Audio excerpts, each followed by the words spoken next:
Welcome to another edition of Power Core Productions and Podcastings. And in today's video, we're going to be continuing Naruto Moonlight.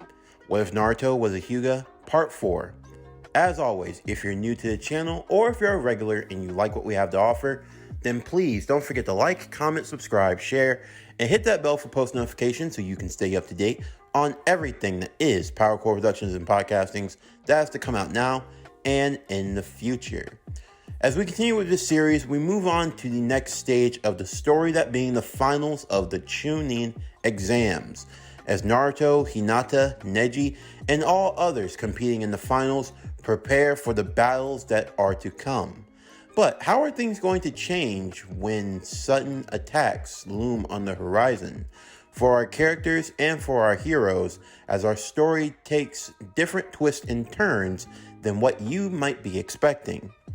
For all this and more, stay tuned as we now continue Naruto Moonlight, What if Naruto was a Hyuga? Part 4. As always, sit back, relax, and enjoy the show.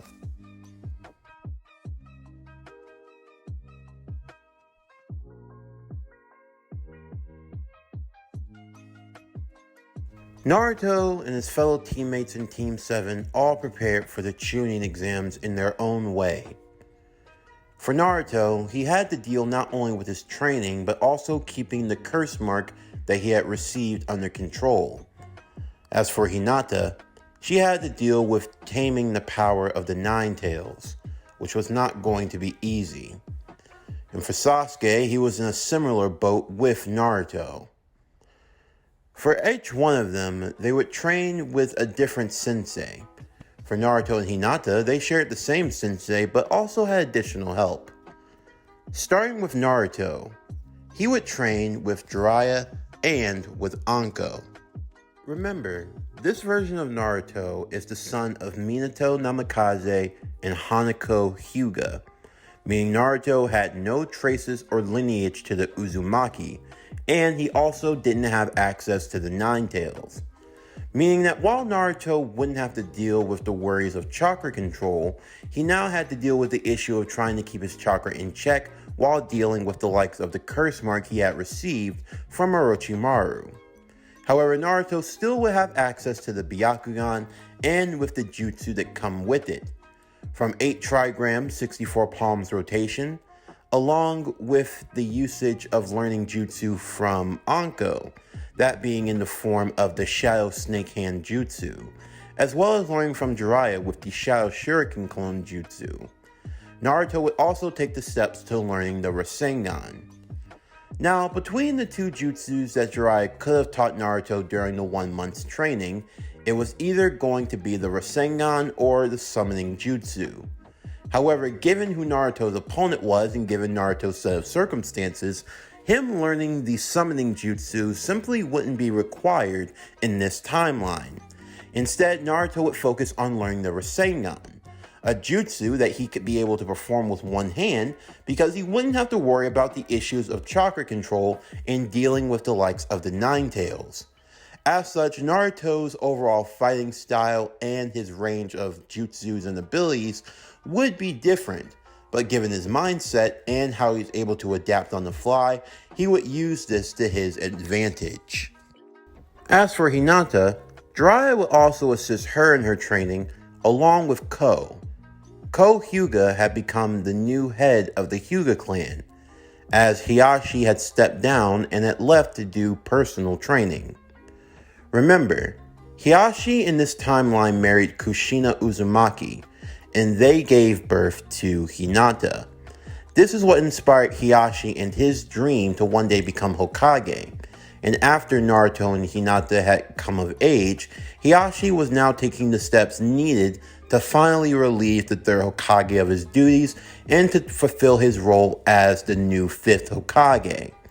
However, feeling like he'd still need more training and power, Hiashi had taken some time away.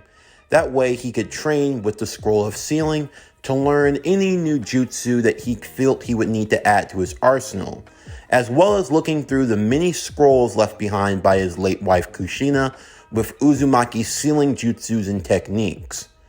Because of this, Ko was selected to become the new head of the Hyuga clan, since he was from the main branch, with Hiashi going to assume the roles as Hokage.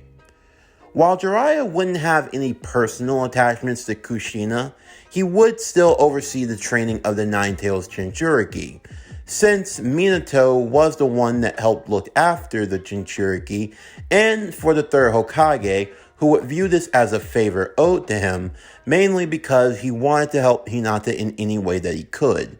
And Jiraiya also felt like it was his duty to help the Leaf in any way possible. But he did have someone in mind for Hinata to train with. The person wasn't in the Leaf Village right now, but maybe things could change if time allowed it. As for Hinata and what she would learn, she would focus mainly on controlling the power of the Nine-Tails, being able to access some of its chakra, that being the Zero Tails cloak.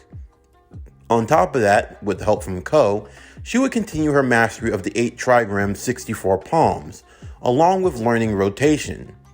Naturally, she already had the Shadow Clone Jutsu taught to her by her father as a way to make up for her not being able to perform the Clone Jutsu.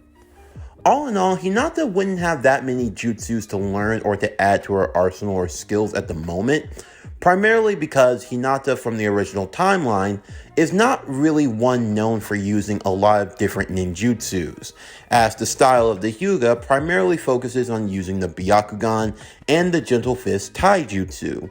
However, with the added benefit of her now possessing the power of the Nine-Tails and having the DNA lineage of the Uzumaki clan running through her veins, which would lead to an increase in her strength, speed, and stamina. Now you might be wondering, what about Sasuke? What he's doing during this time? Well, for Sasuke, nothing really changes.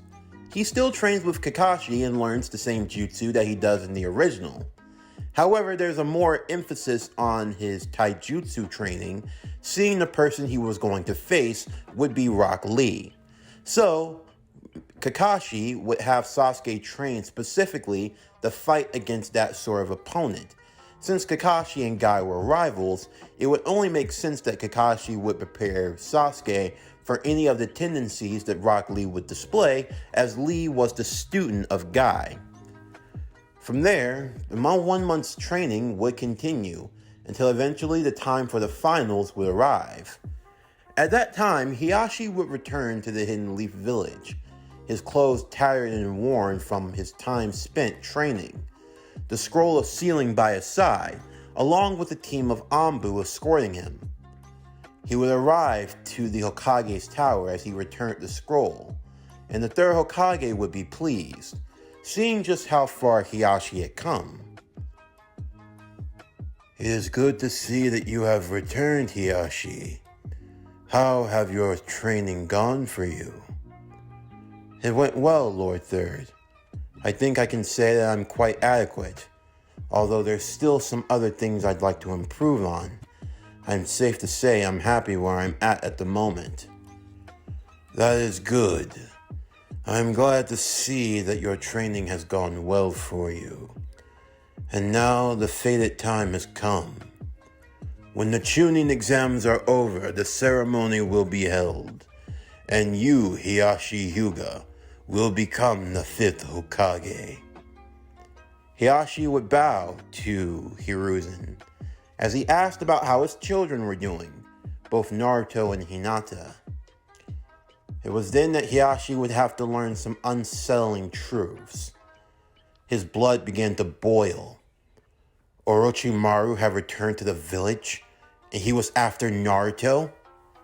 In all likelihood because of his Byakugan. And now the boy had been branded with a curse mark. Just what was he going to do now?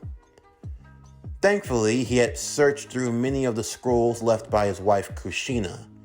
Maybe there was something he could do with dealing with curse seals, or maybe he could work with Jiraiya to try to figure something out in how best to counter it.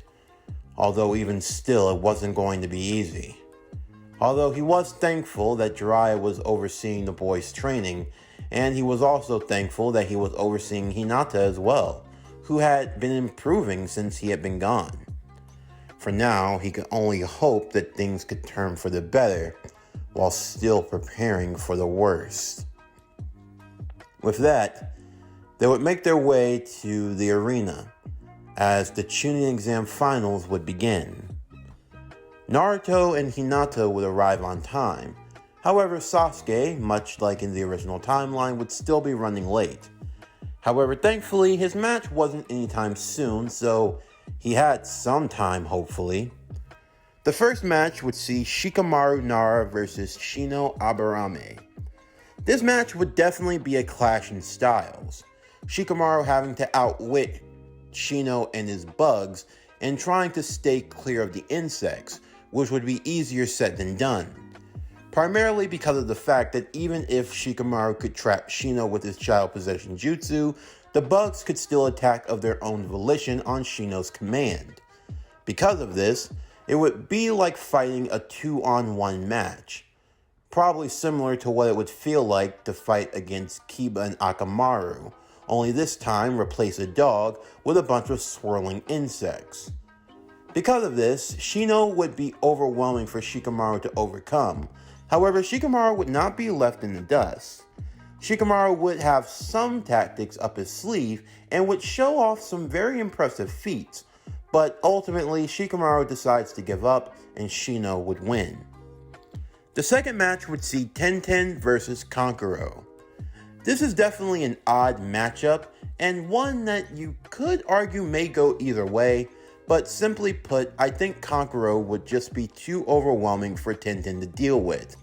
Tenten would have no choice but to quit once she finds herself trapped, although she would give Kankuro a decent run for his money, with some of her weapons even breaking apart one of his puppets, which would prove to be troublesome for later. The third match is where things got interesting, as Sasuke still hadn't arrived. However, there was a postpone for Sasuke's match, and the fourth match would be taking the place of the third, giving Sasuke time to arrive. This match would be Naruto versus Neji. A battle of the Hyugas. Naruto coming face to face with Neji, this was not something that would be the same as in the original timeline. While yes, the two of them would be fighting for a similar reason, now there was a lot more at stake. Unlike before, where Naruto was an outsider, this time Naruto was actually family. It meant he actually had stakes in the fight between the main and the side branch. From personal experience, Neji didn't hate Naruto. No, he just hated what Naruto represented. A form of nepotism, if you will. Also, it didn't help matters that Naruto had been branded with the curse mark by Orochimaru, and under normal circumstances, it would have dictated he be sealed with the curse seal as well. However, he wasn't, and it only made Neji even more angrier. The idea that the main branch was getting special treatment once again, and the side branch was being shafted off like they were nothing. And for Naruto, could he really deny that? Could he really say he didn't receive preferential treatment in that moment? Of course, Naruto would have to block that out of his mind, as both he and Neji would engage in battle. The two of them would exchange in a flurry of gentle fist strikes in the center of the arena, Naruto's tenacity keeping up with Neji's calm and poised precision. The two of them would attempt to use the 8 trigram 64 palm strikes, with each palm strike countering and matching one another. In terms of the hits that had been landed, Neji would land 16 hits to Naruto's 7. The rest, they had all been countered. Neji held the advantage, but Naruto was still able to hold his own. However, in the midst of battle, Neji showed why he was the superior Hyuga. The two would attempt a rotation dome clash, with Neji just barely edging out Naruto. No matter how good Naruto was, Neji always seemed to have a counter. It got to the point where Naruto had to start fighting outside the box, trying to go in for unexpected attacks. Naruto would clasp his hands and touch them into the ground, with multiple snakes shooting outwards towards Neji as he sliced through and cut them all down before looking at Naruto. This is the difference between you and me, cousin. I am the superior Hyuga. I do not have to resort to cheap tricks. But you, once you're backed into a corner, that is when you show who you truly are. And what's that supposed to mean? It's exactly what it is. In truth, you and I are as far apart as the sky to the earth itself. There is no comparison between us. And yet, even still, I am overlooked because of you. The only reason why you're shown any favor is simply because of who your mother is. This was a touchy subject, and it caused Naruto to get angry. What did you just say? If your mother wasn't a part of the main branch, you'd be nothing. You think anyone would have mourned her death or they would have cared? No. You'd be nothing more but gutter trash, just like me. The only difference? I would be superior to you. Naruto could feel the anger mustering inside of him. The markings of the cursed seal beginning to spread over the left side of his body. I've tried really hard, Neji. You're my family. I don't want to have us fight like this. But I'm getting sick and tired of you. You're sick and tired of the truth. Yeah? And what's the truth? That you're nothing but a spoiled little brat who needs to be put in his place. It's funny you can even still talk like that. My Byakugan can see through you clearly. And I can see through you. What's the matter? Are you jealous? Is that it? Jealous? Jealous of you? I mean, it's pretty obvious. I mean, if the main branch means absolutely nothing, then why do you go around talking about it so much? You talk about being a caged bird, and yet it seems that every time you're told, you end up falling back in line. Naruto's words only continued to incite anger towards Neji, as he continued his merciless assault onto Naruto, and Naruto attempting to fight back. His strength growing the more he relied on the curse mark, his anger beginning to overtake him. It reached to a point where Neji decided he was going to finish things once and for all. Neji would get into his stance, ready to use the 64 palms once again. He was preparing to strike down Naruto for good. The palm strikes would immediately rush over, flowing through Naruto's body and shutting down his chakra network one by one. It reached to a point where Naruto fell onto his knees. However, before his face could hit the ground, Neji caught it with his foot as he lifted him back up. Speak up, Naruto. I don't think I heard you. You were talking so big just a moment ago. This is fate. Fate is with me being the victor and you lying on the ground. If you have anyone to blame, blame fate. Because it's through fate that I am the victor. There was nothing you could have done to change the outcome. It was written in the stars. It was set in stone the day you were born. You will always kneel to me. Neji's foot would be grabbed by Naruto twisting it as he would swing Neji around and throw him into the side wall across the arena. Neji would get back to his feet as an ominous dark aura flowed around Naruto. Naruto would then stand, the Byakugan fully activated. Neji could hardly fathom what he was seeing.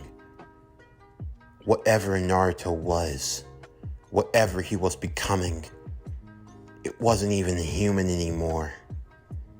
However, Neji would stand his ground, readying himself as Naruto held out his left hand. The Rasengan would begin to form, however it would change in color, from blue to black. The Onyx Rasengan. Neji prepared his rotation, ready to fend off the strike, as Naruto lunged forward. Many who were in the crowd were in awe of the raw power being displayed. Hiruzen and Hiashi standing on guard, the Kazekage watching intently. The two jutsus would collide, causing a massive explosion, sending them both back.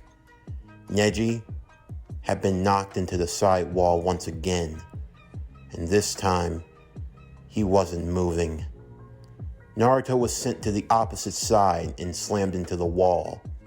However, he managed to move and stand back on his feet.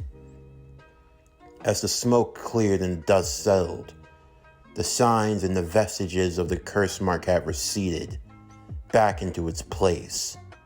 For the most part, everything seemed fine, and Naruto was the victor. Neji would slowly fall to the ground, and with Naruto being declared the winner, the medical staff moved to get Neji out of the way. However, Naruto followed Neji into the medical area. It would take some time, but once Neji awoke, Naruto would be there for him. At first, Neji said nothing. What was there to say? He had talked a mighty game, and yet he had been the one left lying. However, Naruto was not there to rub salt into the wound, but rather he was there to apologize. Naruto would recognize that how he had acted was shameful.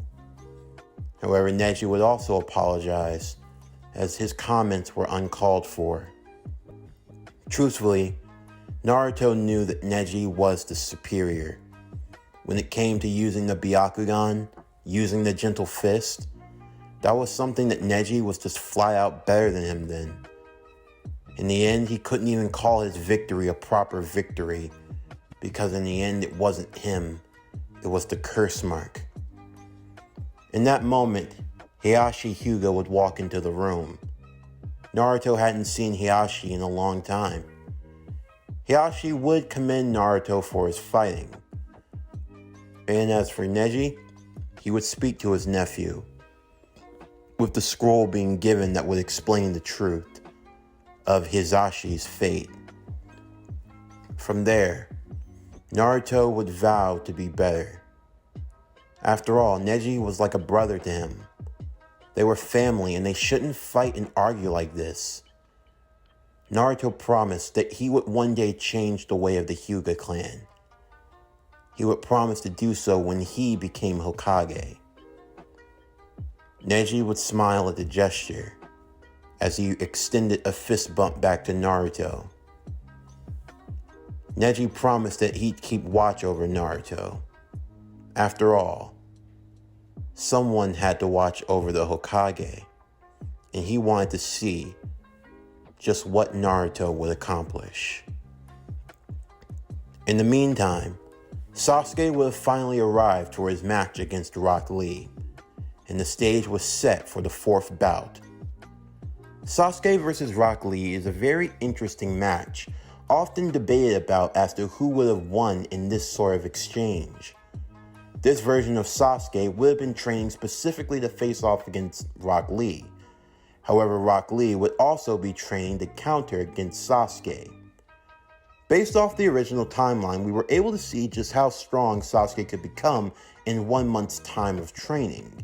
However, how would a healthy Rock Lee, who never had his limbs snapped by Gaara, do in such an affair? Well, we are able to get a few glimpses as to what we should know. For one, Sasuke gained speed during the 1 month's training that was comparable to weightless Rock Lee. So it's safe to say that Sasuke could definitely gain that skill if needed.